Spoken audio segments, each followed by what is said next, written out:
The war room fell silent as another outpost went dark. Ambassador Crix watched the tactical display with growing dread, his 3 eyes blinking in sequence as red markers replaced blue ones across the map. 12 facilities lost in 2 weeks. No warnings. No survivors. Just empty buildings and scattered weapons.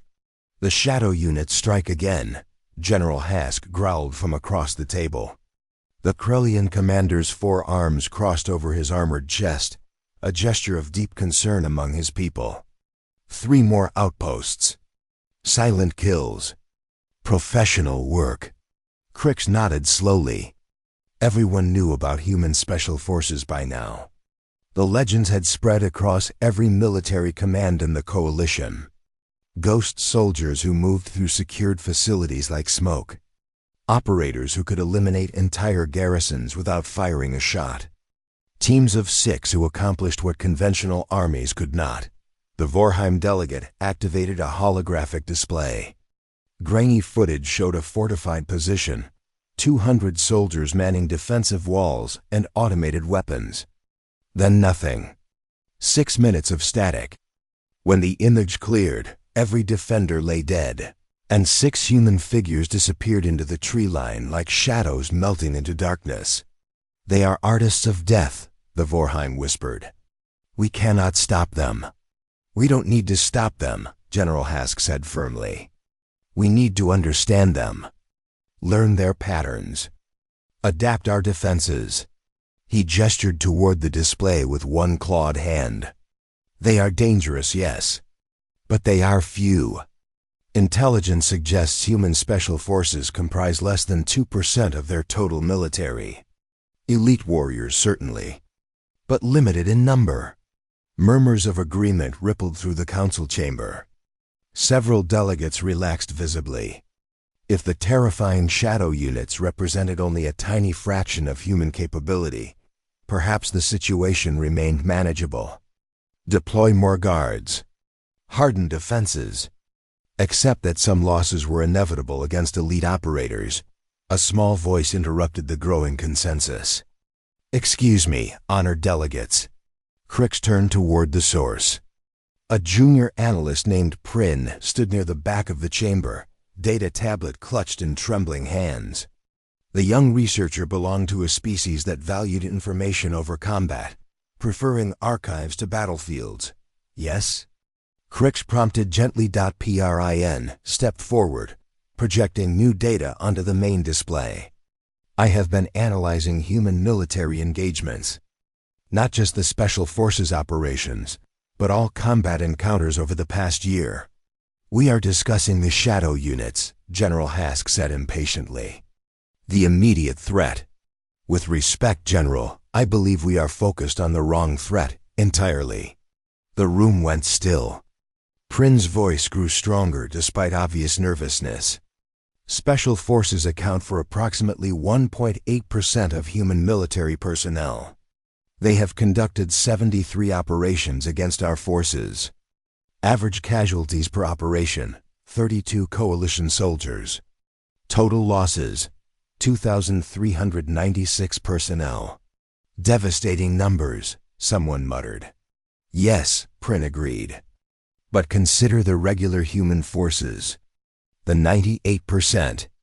They have engaged our troops in 41 separate encounters. Average casualties per encounter, 1,200 coalition soldiers. Total losses, 49,200 personnel. Silence crashed through the chamber like a physical force. Crix felt his blood chill. Repeat that figure. 49,200 coalition casualties, Prin said quietly. Against regular human military forces. Not special operations. Not elite units. Standard infantry, armor, and naval personnel. General Hask leaned forward, all 4 hands gripping the table edge. You are certain of these numbers? Verified through 17 independent sources, General. The data is conclusive. Prin pulled up combat reports, scrolling through incident after incident. Battle of Krendix Valley, Human 47th Infantry Regiment, 120 soldiers, defeated coalition force of 2,000. Siege of Torvin Station, human naval crew, standard destroyer complement. Held position against 4 capital ships for 60 hours before reinforcements arrived. Defense of enough, Crix interrupted, his voice hoarse. How is this possible? Regular troops should not be capable of such results. That is precisely the issue, Ambassador. We assumed human special forces represented their peak capability. The exceptions. The elite among them. Prin met his gaze steadily. We were wrong. Human special forces are exceptional even among humans, yes. But regular human forces operate at a baseline that exceeds most species' elite units. The Vorheim delegate made a gesture of confusion. Explain this paradox. How can average humans be more dangerous than exceptional humans from other species? Prin pulled up a new image. A blue-green planet rotating slowly in the display. Earth, homeworld of humanity. Classification, Grade 12 Deathworld. Gravity 1.0 standard, which is moderate. But atmospheric pressure varies wildly. Temperature ranges from -60 to +60 degrees in habitable zones. Weather patterns include hurricanes, tornadoes, floods, droughts. Native predators include pursuit carnivores, ambush hunters, venomous species, and parasitic organisms. Microbial threats number in the millions. Natural radiation from their sun causes cellular damage requiring biological countermeasures. We know Earth is harsh, General Hask said. Many homeworlds are difficult. No, General. You do not understand. Prin's voice carried unexpected intensity. Humans evolved on that world. Every human alive today descends from ancestors who survived 200,000 years of Earth's environment. The weak died. The slow died. Those who could not endure, adapt, and persist simply did not reproduce. What humanity calls normal, average, standard, these words mean something different for a deathworld species. Crix stared at the rotating planet, understanding crystallizing like ice in his mind. Their special forces are trained warriors. Highly skilled. Extremely dangerous. Yes, Prin confirmed. But their regular forces are deathworld survivors who learn to fight. Precisely. Ambassador. General Hask stood abruptly, his expression troubled. Show me combat footage. Regular human forces, not special operations. Prin complied, pulling up a recording from the Krendix Valley engagement. The footage showed human soldiers moving through terrain that should have exhausted them within hours. They carried equipment loads that would crush most species. They fought continuously for 18 hours without significant rest. When coalition forces finally withdrew, the humans pursued, running 8 kilometers to cut off the retreat. This is their standard infantry? The Vorheim asked, voice shaking. Standard, yes. The 47th Regiment is considered an average unit. Not elite. Not exceptional by human measures. Prin paused the footage on a close-up of human soldiers. They looked tired but alert, weapons ready, movements precise. These are farmers, teachers, construction workers, students. They completed basic training programs and were assigned to regular units. Nothing special about them by human standards. By human standards, Crix repeated softly. The implications spread through his mind like poison.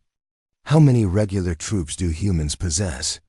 Current estimates suggest 4.2 million active personnel, with another 8 million in reserve status.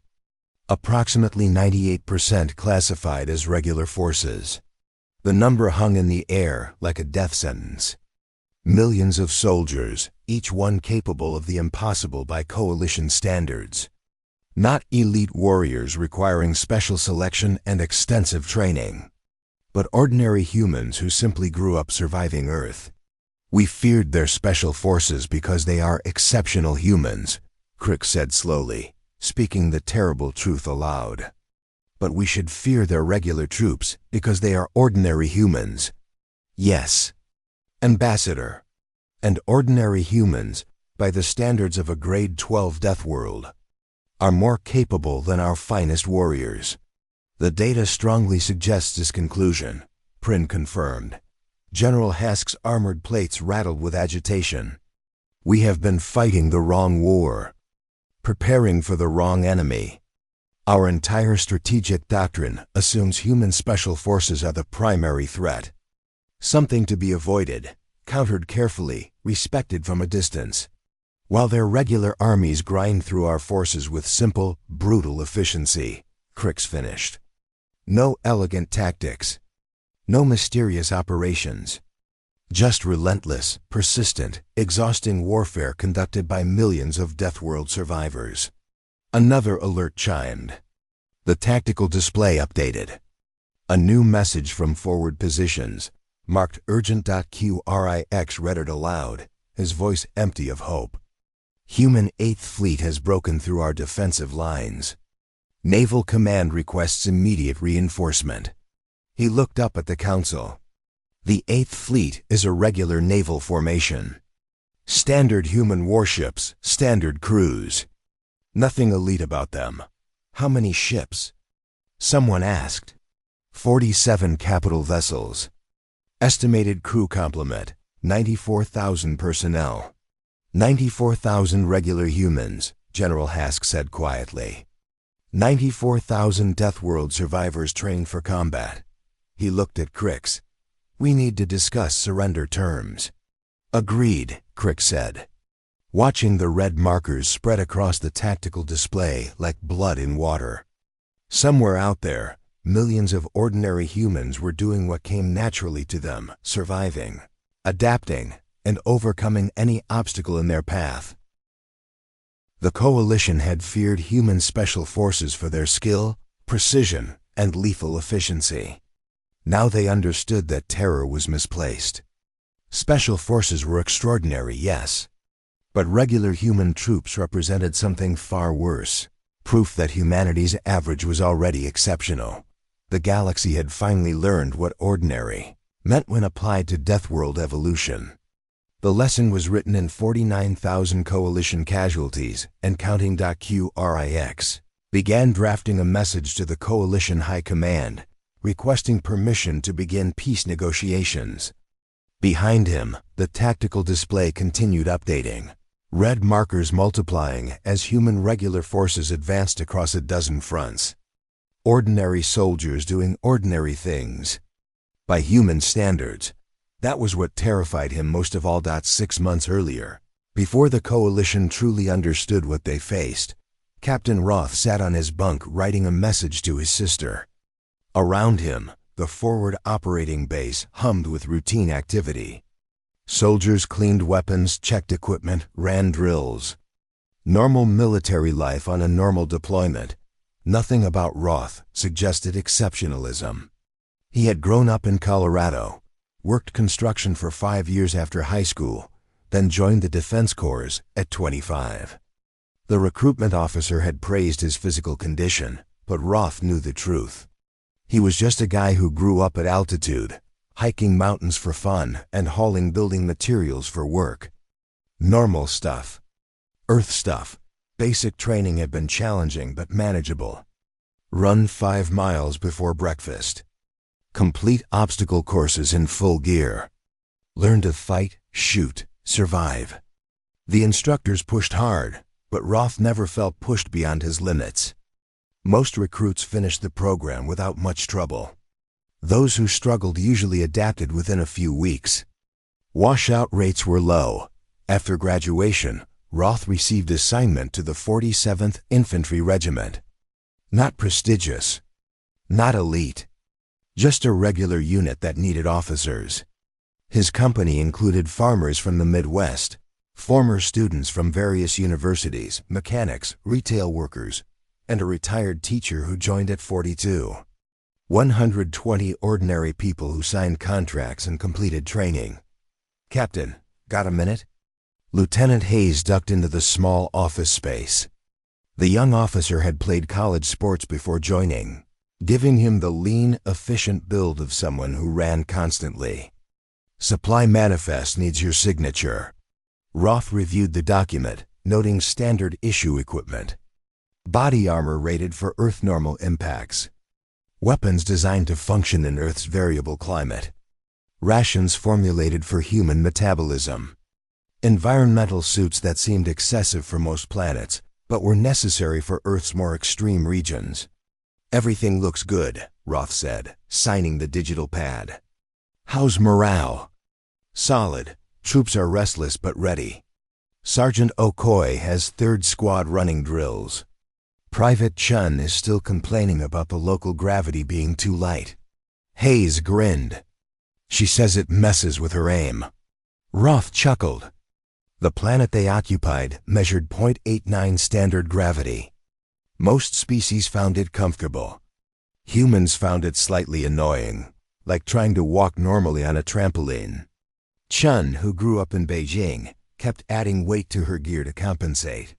Tell her to adapt. We work with what we have.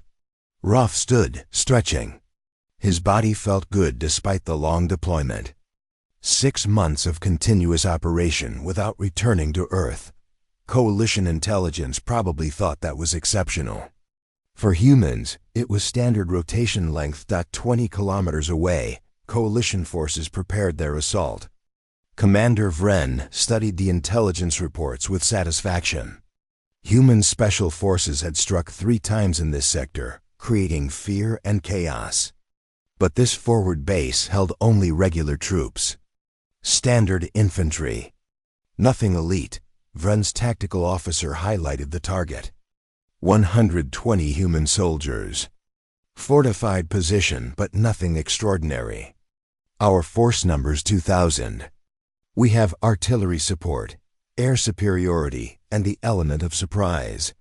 The humans expect us to fear them, Vren said confidently.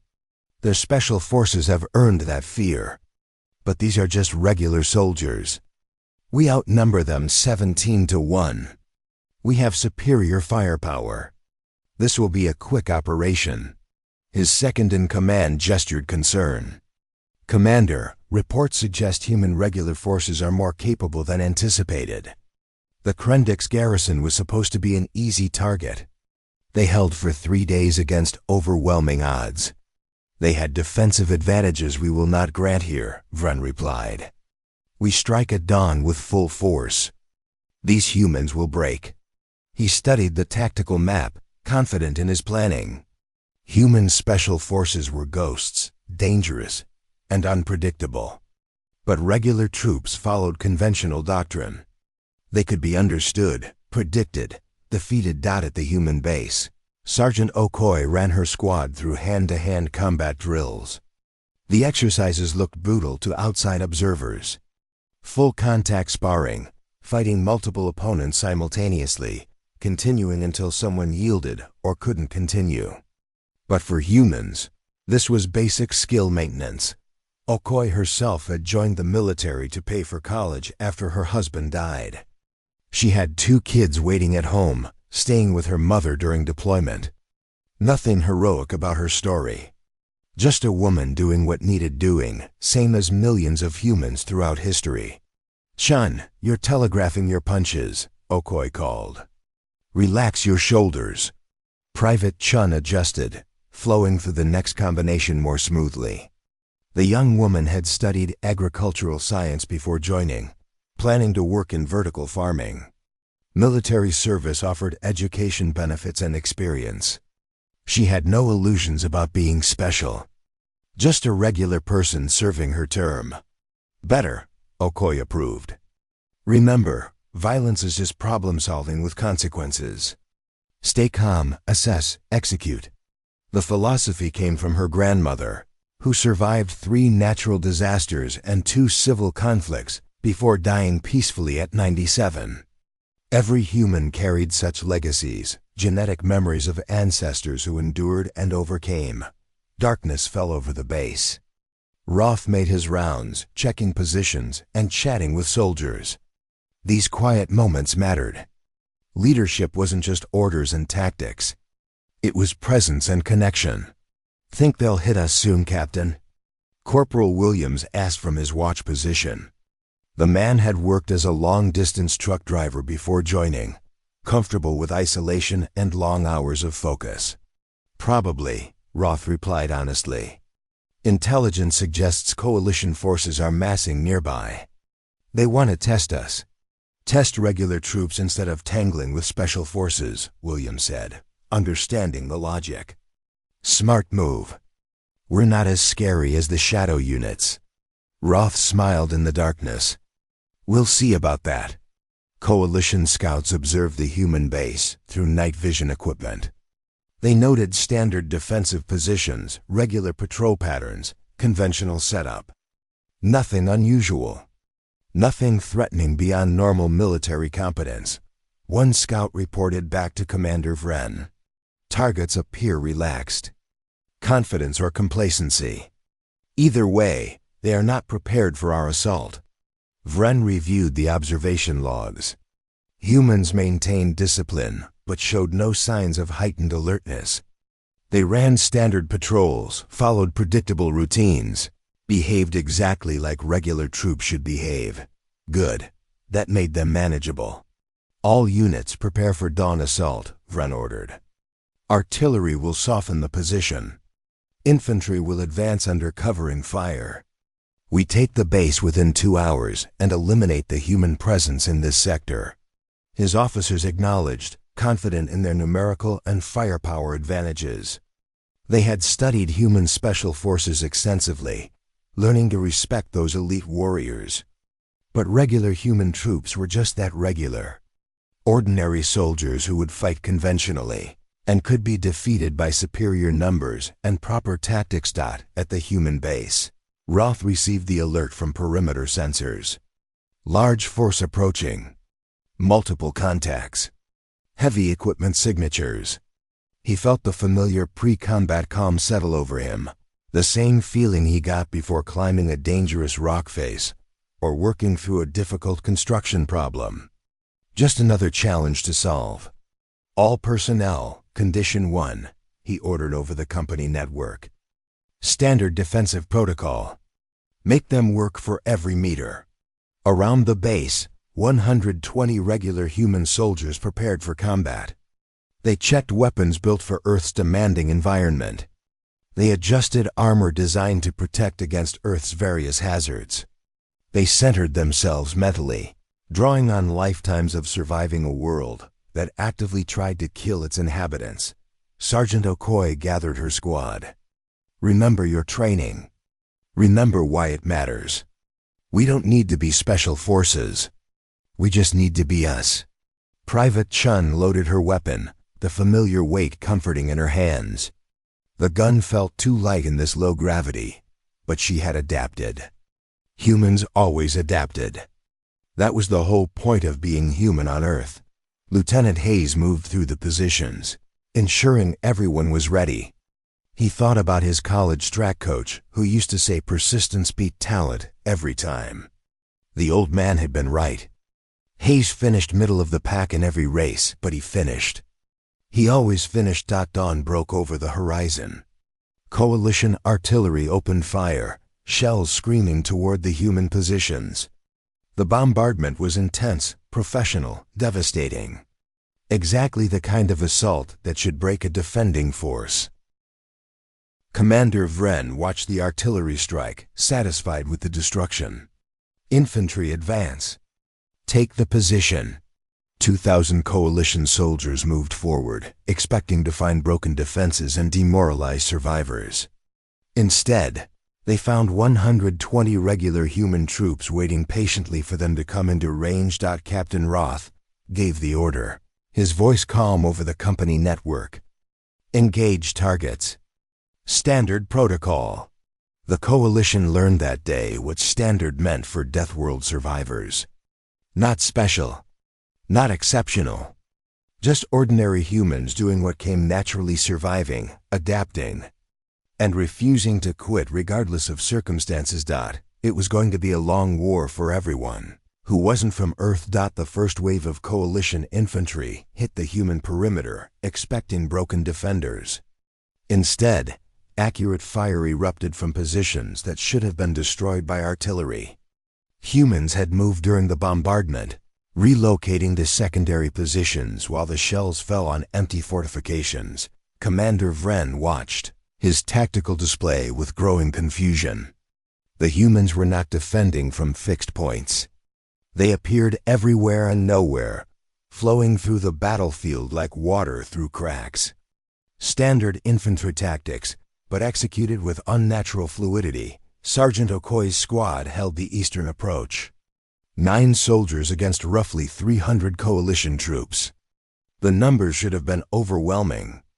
Instead, Okoy directed her people with practiced efficiency, using terrain that coalition forces found treacherous but humans navigated easily. Chun, suppressing fire on the left flank. Rodriguez, shift 20 meters north and set up crossfire. Okoy's orders came quickly, but not frantically. This was just work. Dangerous work, but work nonetheless. Private Chen moved to her new position, carrying equipment that weighed 60 kilograms. For most species, that load would be crippling. For a human from Earth, it was uncomfortable but manageable. She had hiked with heavier packs during camping trips. Coalition soldiers advanced carefully, using proper tactical spacing and cover. They were well-trained professionals, but they were not adapted for this kind of sustained combat. After 4 hours of continuous fighting, rotation schedules demanded they pull back for rest. The humans did not pull back. They did not rotate. They simply kept fighting. Lieutenant Hayes led a counterattack on the western flank, taking advantage of coalition rest cycles. His platoon ran 3 kilometers through rough terrain, hit the enemy position hard, then withdrew before reinforcements arrived. The action took 90 minutes of continuous movement and combat. For Hayes, who used to run 10 kilometers every morning before class, the exertion was significant, but not beyond capability. For coalition soldiers adapted to civilized worlds, such sustained effort was nearly superhuman. "They do not stop," a coalition squad leader reported to Commander Vren. "We engage them, they adapt. We push them back, they counterattack. We hold position, they flank us. There is no pause, no weakness." Vren studied the battlefield with growing dread. 8 hours into the assault and his forces had gained exactly 200 meters. Casualties were mounting. Human casualties were surprisingly low. "They are just regular troops," Vren muttered, trying to understand. "Standard infantry. No special training." His tactical officer highlighted another human movement. "Sir, enemy squad just relocated 4 kilometers in 40 minutes. Through heavy terrain, while carrying full equipment." "That is impossible," Vren said flatly. Nevertheless, they did it. Verified by 3 separate observation posts. Corporal Williams led his fire team through a narrow ravine, moving quickly despite the obstacles. Back home in Montana, he used to hike terrain just like this, hunting elk in the mountains. The coalition saw impossible movement. Williams saw a normal walking pace over moderately difficult ground. His team reached their objective and set up a hasty ambush. Coalition forces approaching from the south ran straight into concentrated fire from an unexpected angle. By the time they organized a response, Williams and his people had already displaced. "Good work," Captain Roth said over the network. "Reform on Objective Baker and prepare for the next push." "Understood, Captain," Williams replied, already moving. His team followed, no complaints despite 12 hours of continuous operations. They were tired but functional. Earth had trained them to function while tired. The coalition's Vorheim contingent prided itself on endurance. Their species had evolved on a harsh world, developing impressive stamina. But after 16 hours of combat, even Vorheim soldiers needed rest. Muscles burned with fatigue. Reaction times slowed. Judgment became clouded. The humans showed fatigue too, but they kept operating effectively. They adapted their tactics to accommodate exhaustion, working smarter instead of harder. They supported each other, sharing loads and covering weaknesses. They maintained discipline and morale through sheer, stubborn persistence. Sergeant Okoye gathered her squad during a brief lull. Hydrate. Eat something. Check your equipment. The instructions were basic, but basics mattered during extended operations. Her people complied automatically, years of Earth survival instincts driving proper self-care. How long can we keep this up, Sergeant? Private Chun asked, chewing an energy bar designed for human metabolism. The rations would provide nutrition for 16 hours of hard activity. Coalition forces typically needed rest after 8. As long as necessary, Okoye replied simply. We are not trying to be heroes. Just doing our jobs. She thought of her kids waiting at home, knowing she would see them again because she was too stubborn to quit. Humans were always too stubborn to quit.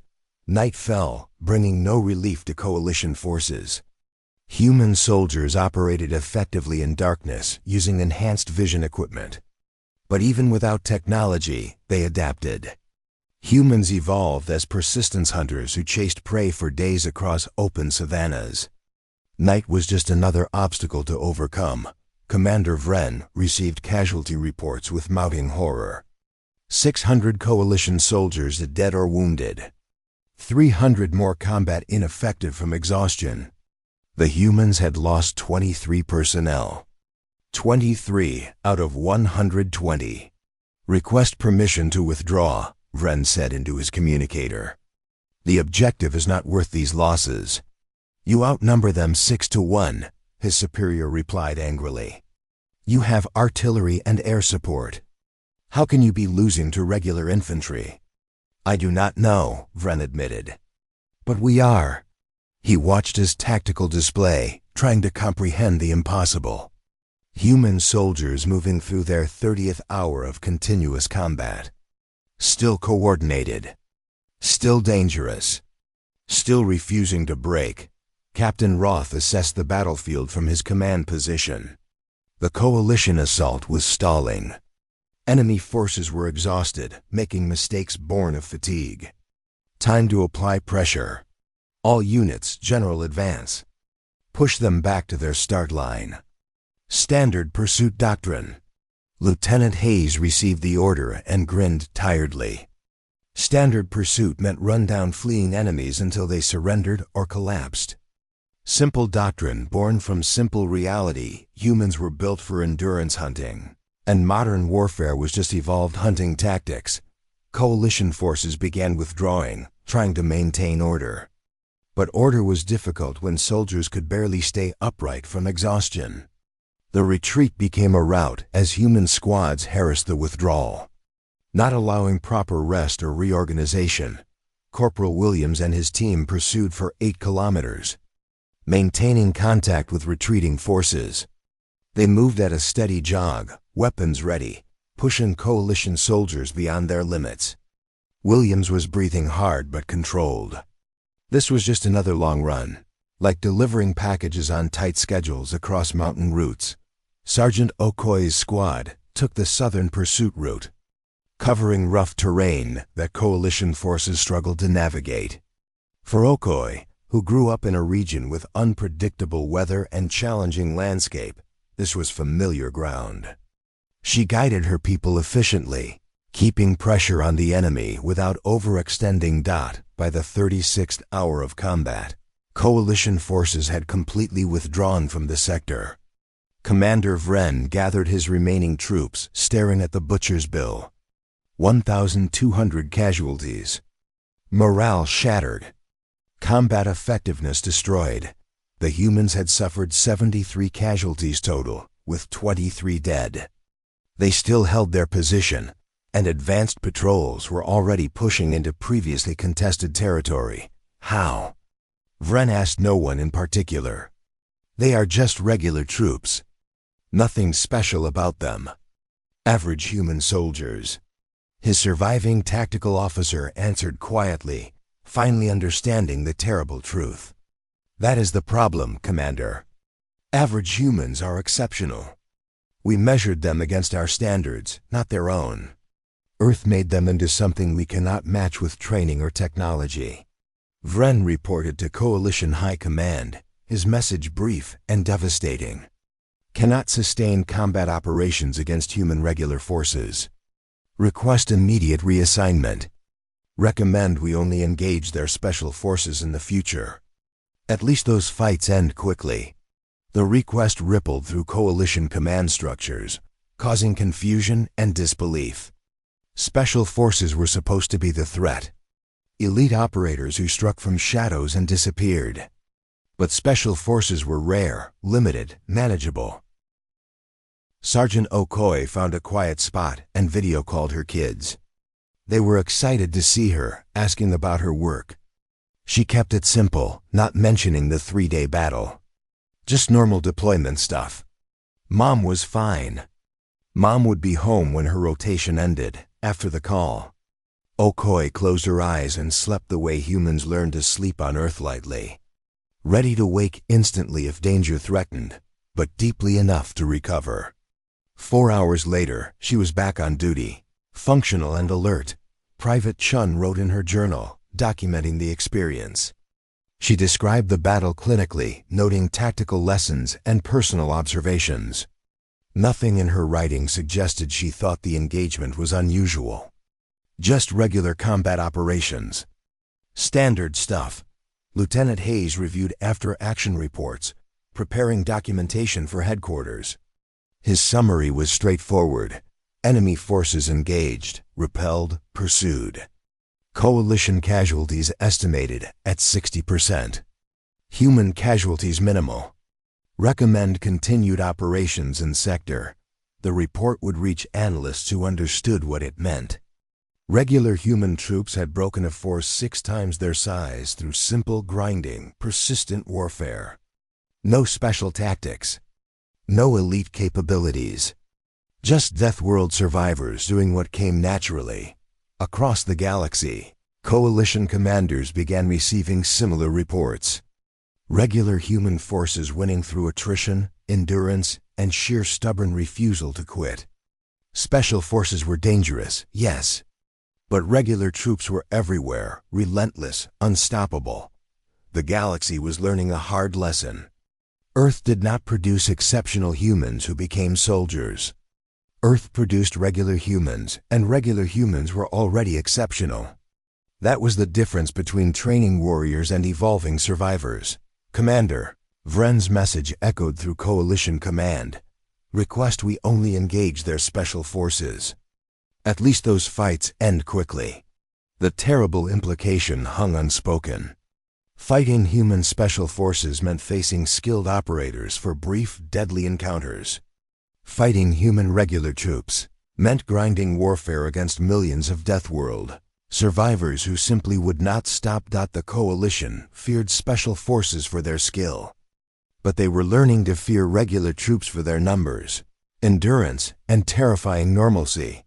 Analyst Prin stood before the assembled Galactic Council, data streaming across multiple displays. The numbers told a story that military commanders refused to believe until casualties forced acknowledgement. Human regular forces were not just dangerous, they were systematically dismantling Coalition strategic planning. Special forces achieved tactical victories, Prin explained, highlighting operational data. They eliminate key targets, disrupt supply lines, create chaos. These are valuable but limited operations. 73 Special Forces missions over 18 months. Impressive results, but narrow scope. Ambassador Crix studied the comparative analysis. And regular forces? Regular forces achieve strategic victories. They take territory, hold positions, grind down opposition, and sustain operations indefinitely. Prin pulled up battlefield maps showing human advances. 41 major engagements. 41 Coalition defeats. Average duration, 62 hours of continuous combat. General Hask shifted uncomfortably, his forearms crossing in agitation. Continuous combat for 62 hours is impossible for conventional forces. Troops require rest, rotation, resupply. Human troops require these things as well, Prin agreed. But their definition of required differs significantly from ours. What we consider minimum safe operation time, they consider extended deployment. What we call impossible endurance, they call standard procedure. The displays showed casualty comparisons. Special Forces operations resulted in 32 coalition deaths per mission on average. Devastating for small unit actions, but manageable from a strategic perspective. Regular force engagements averaged 1,200 coalition casualties. The scale difference was staggering. Explain this paradox, the Vorheim delegate demanded. How do average human soldiers inflict greater strategic damage than their elite warriors? Prin had anticipated the question. Human special forces are artists. They study targets, plan meticulously, execute perfectly. Each operation is crafted for maximum effect with minimum exposure. They win through superior skill and preparation. The analyst paused, pulling up footage of regular human troops advancing through hostile terrain. Regular forces are survivors. They do not win through elegance. They win through persistence, adaptation, and refusal to quit. They absorb damage, recover, and continue. They fight for days without meaningful rest. They carry impossible loads. They operate effectively in conditions that would kill most species. But why? Ambassador Crix asked, genuinely confused. What makes regular humans capable of this? Prin displayed Earth's planetary profile again. 200,000 years of evolution on a grade 12 deathworld. Every human alive today descends from ancestors who survived Earth's environment. The ones who could not endure simply died without reproducing. Many species faced difficult evolutionary pressures, General Hask argued. True, Prin acknowledged. But most species then developed civilization and reduced environmental pressure. They built comfortable habitats, controlled climate, eliminated predators. Evolution stopped favoring extreme survival traits because they were no longer necessary. The analyst pulled up human civilization development. Humans never stopped facing environmental pressure. Even as they built cities and developed technology, Earth continued challenging them. Hurricanes destroyed coastal settlements. Earthquakes toppled buildings. Droughts caused famines. Diseases killed millions. Every generation faced survival pressures that maintained evolutionary selection. Until recently, someone noted. Until very recently, Prin corrected. Human civilization achieved environmental control approximately 200 years ago. 200 years versus 200,000. Genetically, they are still deathworld survivors. Their bodies still expect hostile environments. Their minds still operate under survival imperatives. The council chamber fell silent as implications settled. Ambassador Crix finally spoke. Their military does not create exceptional soldiers. It simply organizes and trains people who are already exceptional by galactic standards. Precisely. Human special forces take naturally exceptional individuals and make them even more capable. But regular forces are already operating above what most species consider elite level. General Hask pulled up comparative training data. Krellian shock troops undergo 3 years of intensive selection and training. Less than 5% of candidates qualify. They represent the absolute peak of our military capability. Human basic training lasts 16 weeks, Prin said quietly. Completion rate exceeds 90%. Those who wash out usually do so for psychological reasons, not physical inability. The 16-week program produces soldiers comparable to your shock troops. Impossible, the Vorheim delegate breathed. Verified through multiple independent assessments. A human who completes basic training can carry 60-kilogram loads across 20 kilometers in under 3 hours. They can fight effectively after 36 hours without sleep. They can operate in temperature ranges from -30 to +50 degrees. They can consume water and rations that would poison most species. Prin continued methodically. These are not elite capabilities by human standards. These are minimum acceptable standards for regular troops. The exceptional humans, the ones who exceed these baselines significantly, become special forces. The display showed graduation footage from human training facilities. Thousands of regular people transforming into soldiers through programs designed to refine existing capabilities rather than create new ones. The humans looked tired, proud, ordinary. They joke during this training, a council member observed, noting humans laughing in the footage. They appear relaxed. Because for them, it is simply challenging, not impossible. Many compare basic training favorably to their civilian lives. Growing up on Earth prepared them for military service more effectively than any training program we could devise. Ambassador Crix leaned forward. What are coalition casualties if we only engage regular human forces? Prin pulled up projections. Current casualty ratios suggest we lose 12 coalition soldiers for every human regular force casualty. If we continue fighting them conventionally, we face collapse within 18 months. We simply cannot replace losses quickly enough. And if we focus on their special forces? General Hask asked. Special forces operate in small numbers with limited deployments. We might achieve favorable exchange ratios against them, but they represent less than 2% of human military capability. Defeating their special forces would be tactically satisfying but strategically meaningless. The terrible mathematics crystallized. Fighting human special forces meant facing rare, highly skilled operators in brief engagements. Dangerous but manageable. Fighting human regular forces meant facing millions of deathworld survivors in sustained operations, unsustainable. We designed our entire military doctrine around preventing their special forces from achieving objectives. General Hask said slowly. We built defenses, hardened facilities, improved security protocols.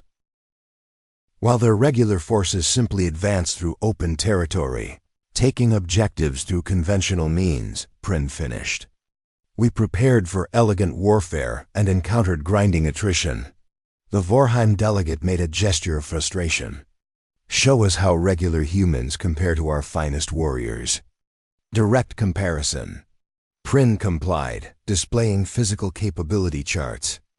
Vorheim endurance specialists could operate at high intensity for 8 hours before requiring rest. Human regular troops routinely operated for 24 hours. Krellian shock troops could carry 45 kilograms while maintaining combat effectiveness. Human regular troops carried 60 as standard. Every metric shows similar patterns, Prin explained.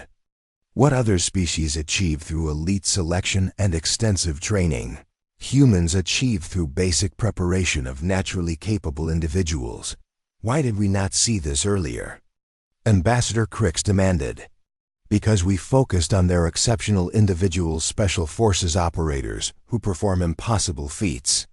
We assumed those operators represented human peak capability, far above their average. We were wrong. Human special forces are exceptional compared to regular humans, yes. But regular humans are already exceptional compared to us. General Hask stood, pacing with clear agitation. I have fought for 40 years. I earned my position through combat excellence. I am considered among the finest warriors my species has produced. He paused, facing the council. According to this analysis, an average human soldier with 6 months of service is my physical equal. Likely superior in several metrics, Prin said gently. Particularly endurance and adaptability. The admission hung in the air. Not insult, just fact. Earth had produced a species where average met exceptional. Where regular troops possessed capabilities other species reserved for their absolute finest warriors. How many regular troops do humans possess? Someone asked. Active duty, 4.2 million. Reserves, 8 million. Potential mobilization capacity, 30 million within 18 months. All regular forces. All Deathworld survivors. 30 million soldiers, each one comparable to Coalition elite troops. The number was incomprehensible. The Coalition could not field sufficient forces to fight that many exceptional warriors. Could not sustain the casualties. Could not replace losses quickly enough. Ambassador Crix reviewed strategic assessments with growing despair. Every scenario showed the same result. Special forces won battles through skill. Regular forces won wars through numbers and persistence. Humans had both, but their regular forces represented the true threat simply because there were so many of them. We feared the shadows, Crix said quietly. The elite operators who struck from darkness. But we should have feared the light.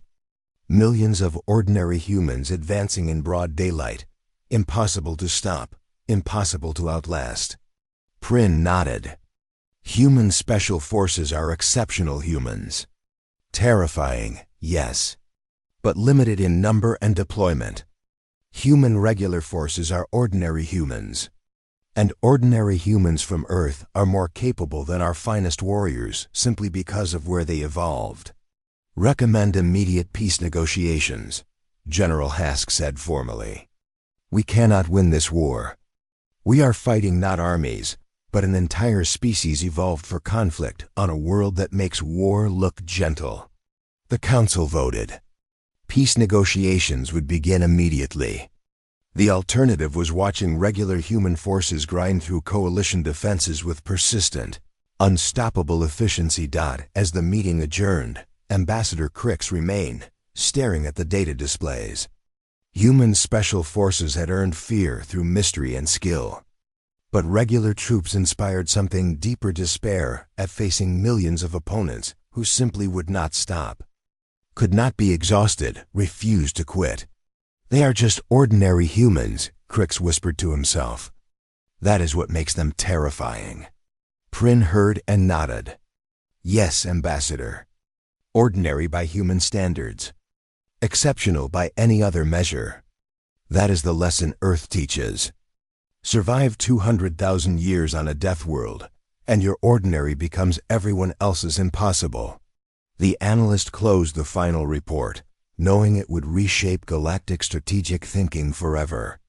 The Coalition had learned what humanity meant when they said regular troops. Not weak, not average by galactic standards. Just regular by the measure of a species that defined normal through Deathworld survival. That redefinition was written in 49,000 Coalition casualties and counting. 3 weeks after the failed assault, Coalition reconnaissance units observed Captain Roth's company from safe distances. They no longer attempted engagement. Instead, they watched, trying to understand what made these ordinary humans extraordinary. The answer was everywhere and nowhere, hidden in plain sight within routine activities. Roth led his morning patrol through terrain that Coalition troops found challenging. The route covered 20 kilometers through variable elevation and rough ground. For Roth, who grew up hiking Colorado mountains, this was pleasant exercise. For observers adapted to civilized worlds, it looked like forced march through hostile territory. Captain, we have movement on the western ridge, Lieutenant Hayes reported, jogging up from his platoon's position. He had covered 3 kilometers in 15 minutes to deliver the message in person, barely breathing hard. Just scouts, Roth replied, watching distant figures through binoculars. They have been observing us for days. Trying to learn something. What is there to learn? Hayes asked. We run patrols. Maintain equipment. Train. Standard operations. That is exactly what confuses them, Roth said with slight smile. Our standard looks impossible to species who did not evolve on Earth. The Coalition scouts recorded everything, compiling data that would be analyzed endlessly. Humans performed maintenance in environmental conditions that should have required protective gear. They carried loads that should have required mechanical assistance. They moved through terrain that should have needed specialized equipment. Private Chun worked on her weapon, field stripping and cleaning the mechanism with practiced ease. Around her, other soldiers performed similar tasks, chatting casually while working. The conversation ranged from food preferences to family news to philosophical questions about consciousness. "Do you think they will try attacking again?" Chun asked Sergeant Okoye, who sat nearby reviewing supply manifests. "Probably not," Okoye replied without looking up. "They learned their lesson. Regular troops are not easy targets." She finished the manifest and stood, stretching. "Come on, we have hand-to-hand training in 20 minutes." The combat drills looked brutal to coalition observers. Full contact sparring, fighting multiple opponents, practicing holds and strikes that could kill. But for humans, this was just skill maintenance. Children on Earth learned to fight during schoolyard conflicts. Adults refined those instincts through organized training. Okoye demonstrated a throw, smoothly redirecting an opponent's momentum. "Violence is just physics applied to problem solving," she explained to her squad. "Understand the forces involved, and you control the outcome." Her grandmother's words, passed down through generations. Every human carried such inherited wisdom, lessons learned from ancestors who survived when violence meant the difference between life and death. Coalition species had forgotten such knowledge during millennia of civilized existence.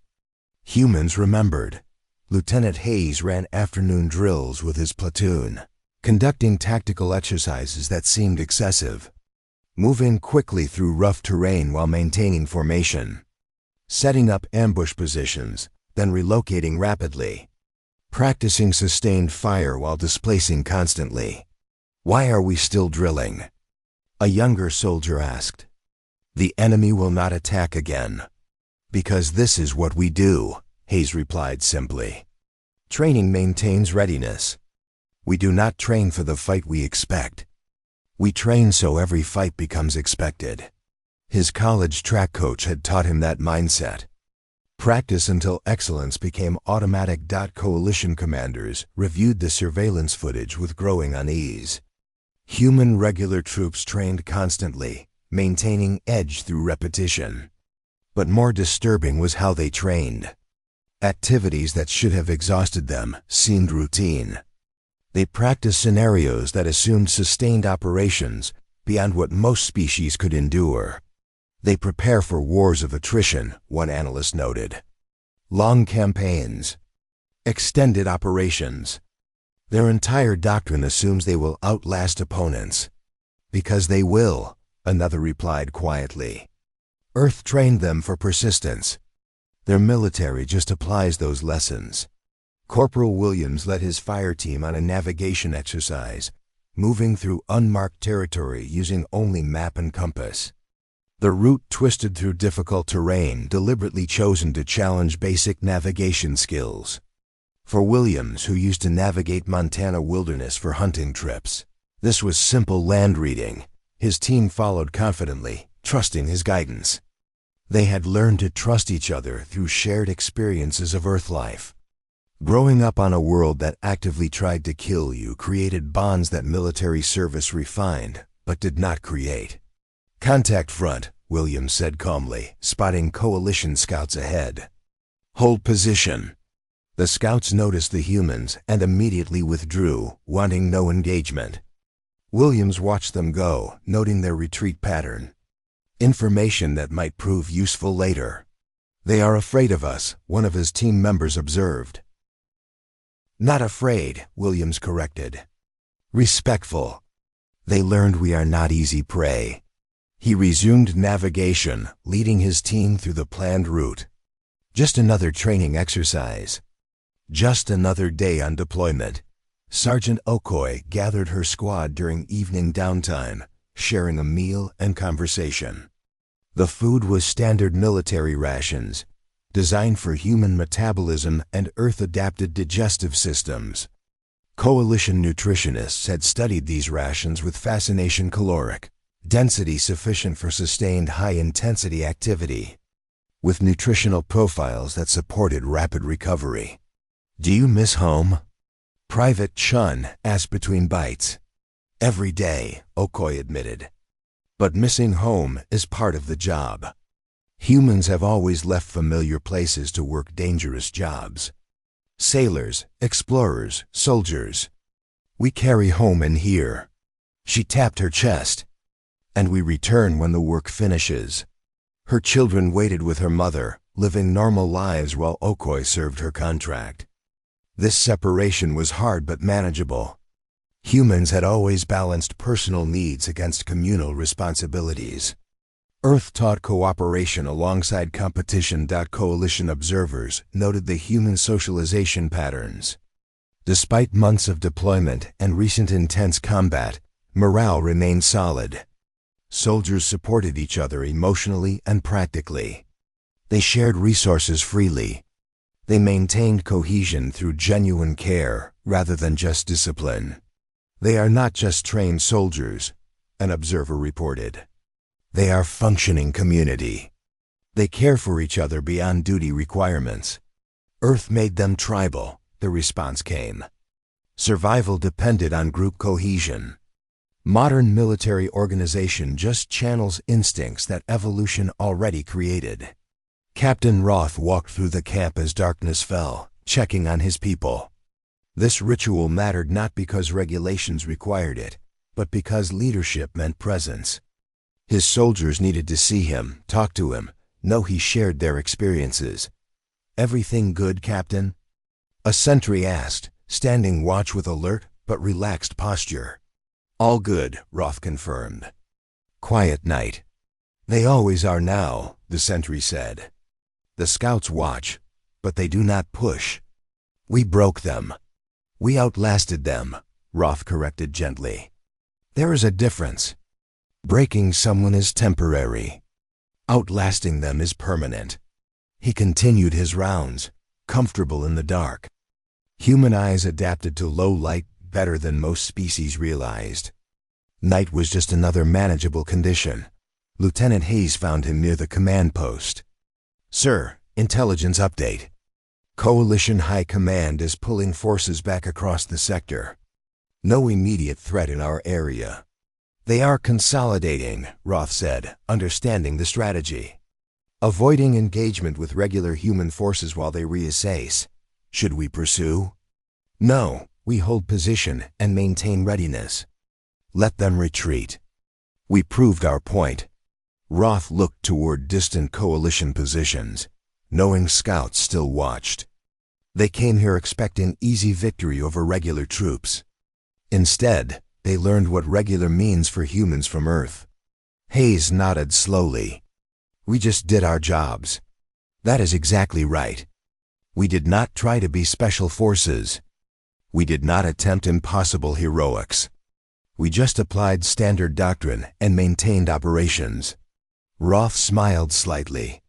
"Turns out, human standard doctrine is built on 200,000 years of survival experience.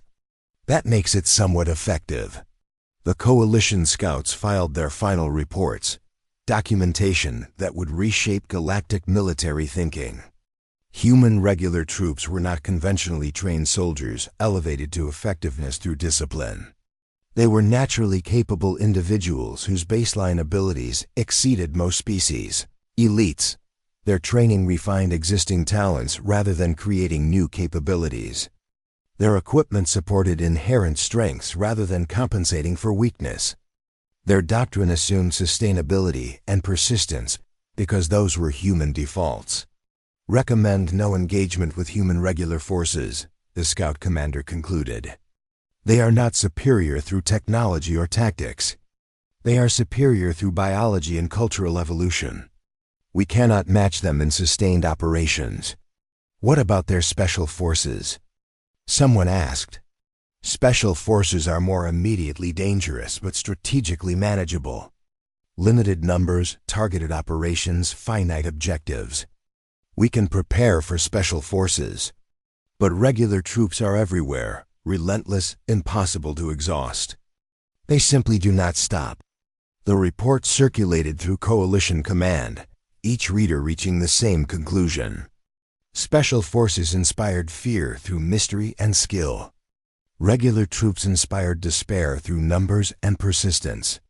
Humans had both, but regular forces represented the true strategic threat. Captain Roth settled into his quarters for the night, writing another message to his sister. He described the deployment in simple terms, leaving out combat details. Just regular military service. Nothing special. Normal work for normal people doing their jobs his sister would understand. She worked construction like he used to, hauling materials and building structures in Colorado weather. Hard work, but regular work. Nothing exceptional about it. Just what people did. Around the base, 120 regular human soldiers slept in shifts, maintained weapons, stood watch, prepared for tomorrow. They represented humanity's average. Earth's baseline. Ordinary people doing ordinary things by human measures. That those ordinary things were extraordinary by galactic standards was Earth's gift to humanity. 200,000 years of survival pressure had created a species where normal and exceptional meant the same thing. Where regular soldiers were already elite warriors simply by accident of evolution. Coalition forces withdrew, hoping to never face regular human troops in battle again. They would prefer encountering special forces. At least those fights ended quickly, one way or another.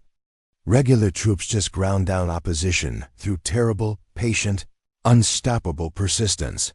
Sergeant Okoye checked her children's pictures before sleeping, reminded of why she served. To protect them, provide for them, build a better future. Simple motivations that had driven humans for millennia. Nothing special about love or duty. Just the ordinary human experience. That ordinary human experience had been forged in the cruelest environment known to galactic civilization. Earth had made humans capable of impossible things, through simple expedient of making those things necessary for survival. The Coalition was learning to fear what humanity had always considered normal. That fear would reshape galactic relations for generations. Not through human aggression or desire for conquest, but through simple recognition of what Earth's children were capable of when required. Regular troops. Ordinary humans. Deathworld survivors. Three phrases that meant the same thing, something the galaxy had never encountered and would never forget. The Galactic Council chamber held unusual silence as human Ambassador Cole approached the central podium. Behind her stood not the legendary shadow units that Coalition commanders feared, but 4 regular human soldiers in standard combat uniforms. The symbolism was deliberate and unmistakable. Cole surveyed the assembled delegates, noting their nervous attention. 2 months had passed since Coalition forces last engaged human regular troops. 2 months of reassessment, analysis, and growing understanding of what humanity represented to galactic civilization. Members of the Council, Cole began, her voice calm and professional. We are here to discuss peace terms. Not because humanity desires conquest or dominance, but because continued conflict serves no one's interests. Ambassador Crix shifted in his seat, remembering casualty reports that still haunted his sleep. 49,000 Coalition personnel lost to human regular forces. Numbers that defied comprehension and shattered assumptions about warfare. Before we negotiate specifics, I want to ensure everyone understands what war with humanity actually means, Cole continued. She gestured to the soldiers behind her. These are Sergeant Davis, Corporal Alvarez, Private Lee, and Private Grant, regular infantry assigned to the 23rd Regiment. Average soldiers by human standards. The soldiers stood at ease, looking relaxed but alert. Coalition delegates studied them carefully, searching for signs of enhanced capabilities or elite status. They found none. These appeared to be exactly what Cole claimed ordinary humans in standard service. Each of these soldiers can carry 65-kilogram loads for 20 kilometers without significant difficulty. Cole explained matter-of-factly. They can operate effectively for 30 hours without sleep. They can fight in temperatures ranging from -40 to +50 degrees. They can consume food and water that would sicken or kill most species present in this chamber. General Hask listened with grim acknowledgement. His intelligence services had verified these capabilities through painful experience. What Cole described was not boasting, but simple documentation of baseline human performance. She activated a display showing Earth's environmental conditions. Coalition delegates who had seen this data before still found it disturbing.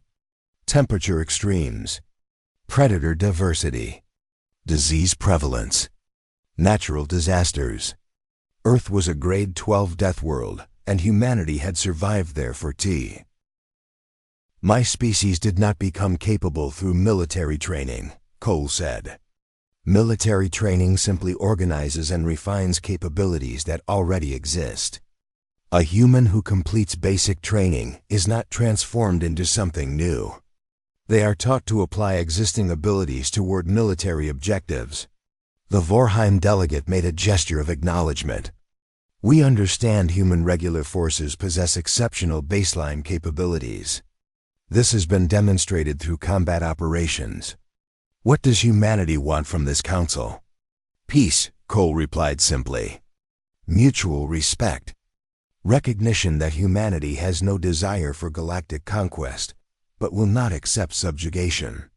We want trade relationships, cultural exchange, cooperative research, normal diplomatic relations, and if the coalition refuses?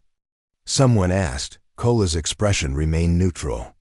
Then humanity will continue deploying regular forces until coalition military capacity collapses. We have 4.2 million active personnel currently deployed. We can mobilize another 8 million within months.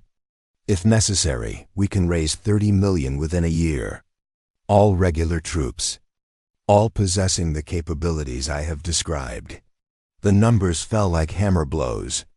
30 million soldiers, each one comparable to coalition elite warriors. The mathematical reality was inescapable.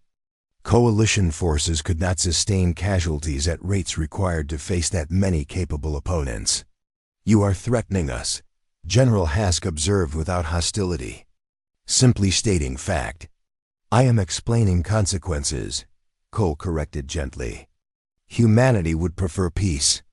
But if war continues, we will fight with regular forces designed for sustained operations and wars of attrition. Special forces are the scalpel we use for precise operations. Regular troops are the hammer we use when precision becomes irrelevant. She pulled up casualty projections, allowing council members to review the data independently. Every scenario showed the same result. Continued conflict meant coalition collapse within 18 months. Not through defeat in individual battles, but through accumulation of unsustainable casualties across thousands of engagements. You feared our special forces, Cole said, returning to her central point. The shadow units who struck from darkness and disappeared. That fear was justified. Human special forces are exceptional warriors who train for years to achieve peak performance. She gestured again to the soldiers behind her. But our regular troops terrified you more once you understood what they represented. Not exceptional humans, but ordinary humans. And ordinary humans from Earth possess capabilities that result from surviving the harshest inhabited world in known space. Ambassador Crick stood slowly, his three eyes meeting Cole's steady gaze. The Tauran Collective supports immediate peace negotiations. We cannot continue this war. We understand now that humanity sent its average to fight us, and average humans are more capable than our finest warriors. The Tauran speak truth, General Hask added, rising as well. Krellian forces have fought for honor and territory across a dozen campaigns. We have never faced opponents like human regular troops. They do not rely on superior technology or brilliant tactics. They simply outlast us through biological advantages evolution provided. Other delegates voiced agreement, one by one accepting the reality that mathematics and combat experience had demonstrated. Humanity represented something new to galactic civilization, a species where Baseline capability exceeded established norms for military effectiveness. Cole listened to the consensus building, feeling relief mixed with sadness.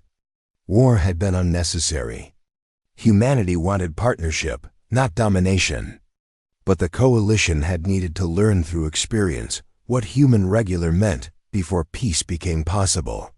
"We propose the following framework," Cole said, projecting treaty terms. Immediate ceasefire. Withdrawal of forces to pre-conflict boundaries. Establishment of diplomatic relations. Trade agreements on mutually beneficial terms. Cultural exchange programs. And most importantly, mutual respect for sovereign territory and interests. The terms were generous considering humanity's military advantage.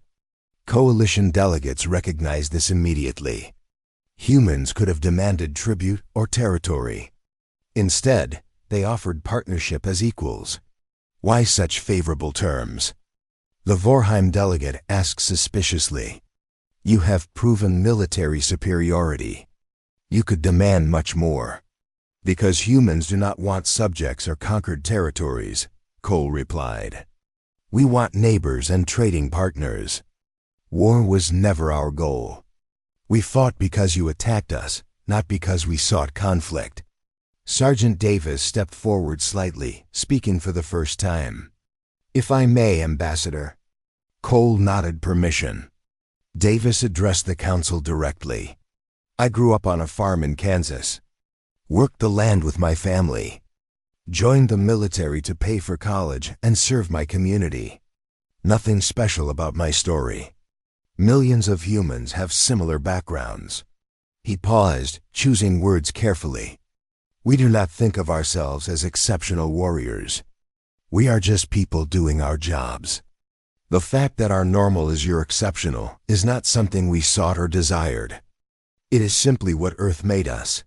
The honest simplicity of his words carried more weight than elaborate speeches could.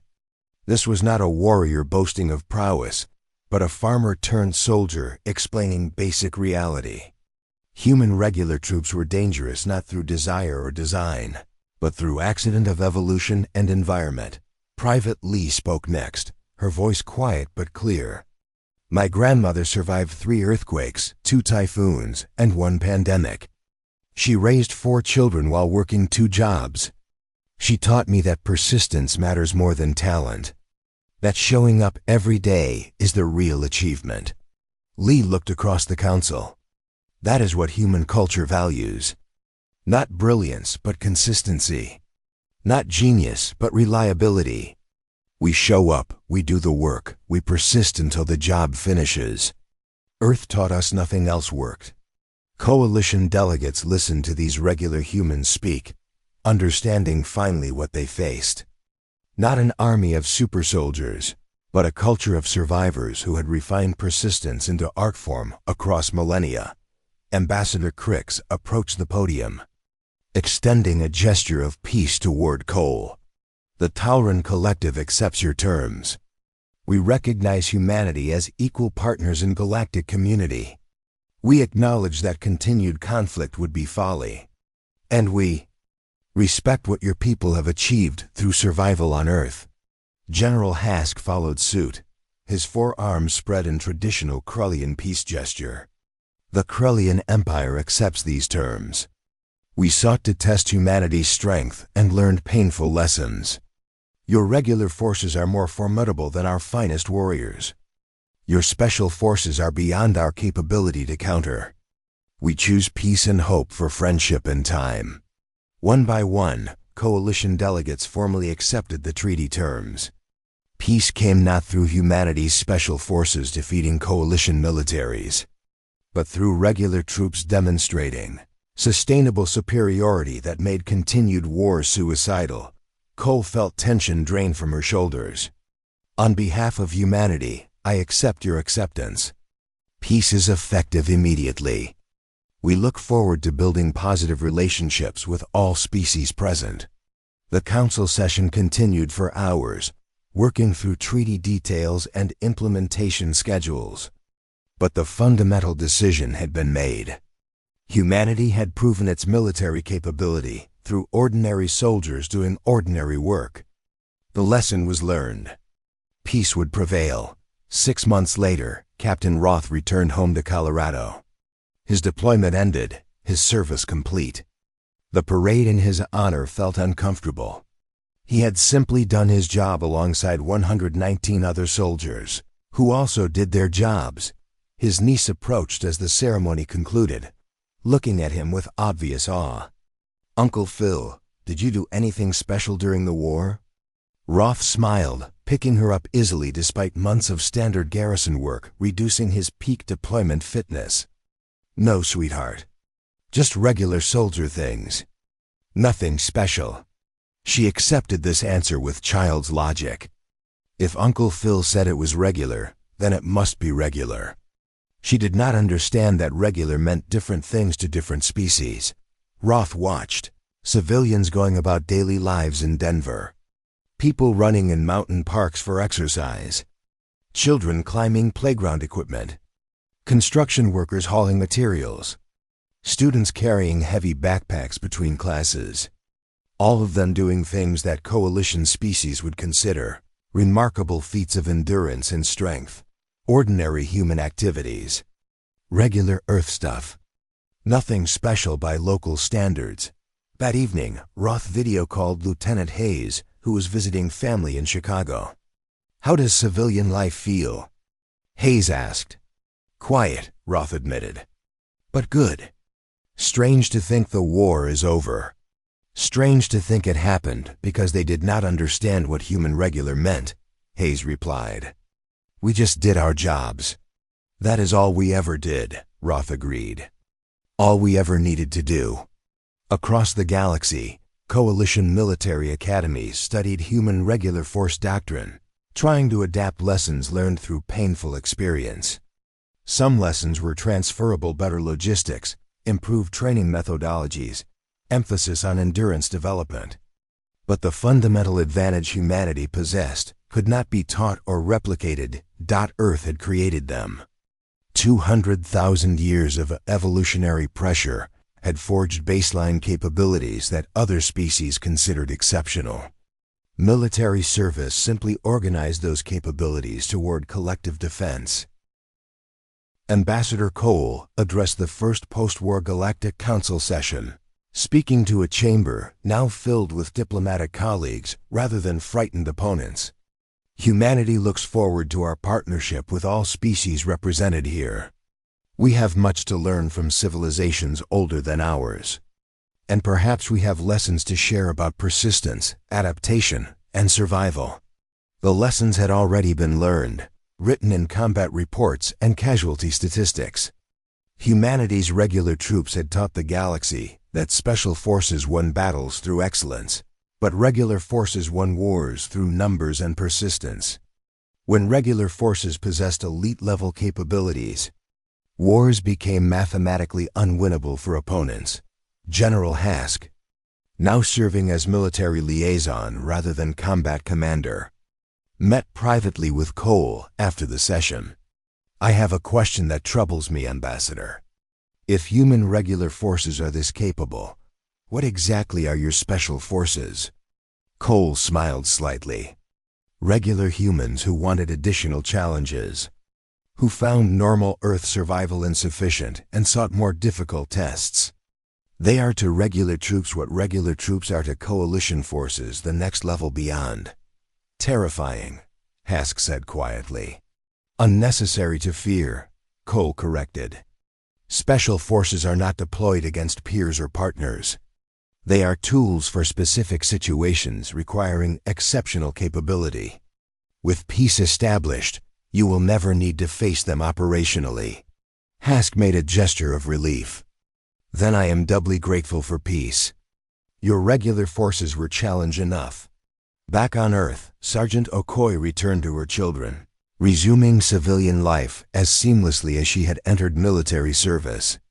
Her daughter asked about the war, wanting stories of heroism and excitement. "I did my job, baby," Okoye explained while making dinner. "Took care of my squad. Followed orders. Came home safe. That is the important part. Were you scared? Her son asked. Sometimes, Okoye admitted honestly. But fear is just another challenge to manage.